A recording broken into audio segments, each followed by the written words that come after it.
Operation Blessing, you are welcome here at Splendor Hills. This is Pastor Alex. You have answered the call or the invitation to come for this great humanitarian event. It's like stretching the arm of Jesus to help those children who have been fighting cancer.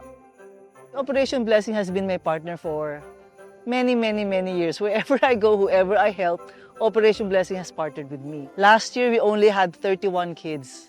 This year, we have 150 kids. So from the last year that we had this, we saw the children and the families became closer to God because we would meet them. Whoever needed prayers, we pray for them. As you can see, we have a lot of gifts for the children. Aside from blessing them physically with gifts, food, we will have a time of prayer to build them up spiritually.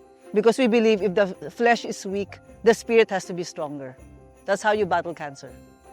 Si Gizmo nandyan, siyempre you know, the kids no, they really respond. Nakita ko yung difference pag nandiyan si Gizmo. As in, Gizmo shares the gospel, Gizmo dance with them, Gizmo talks to them. The kids really respond. May games pa mamayang gabi, may film showing pa.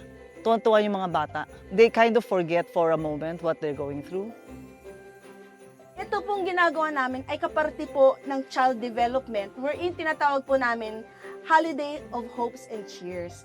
Wherein kami po ay nagbibigay saya at pag-asa sa mga bata kung saan namimigay kami ng mga regalo.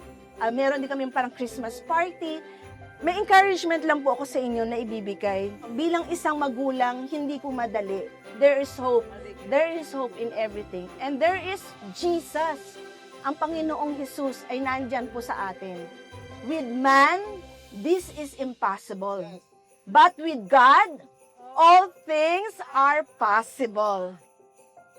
We are not going to stop from today. Our vision about this is continually helping them farther and farther through prayer and the help the Lord Jesus Christ himself with the Operation Blessing support. I come from Africa and we have Operation Blessing doing great work there. Now I'm here telling everybody that Operation Blessing has been truly the hand and the feet of the Lord Jesus. Continue doing good and never give up.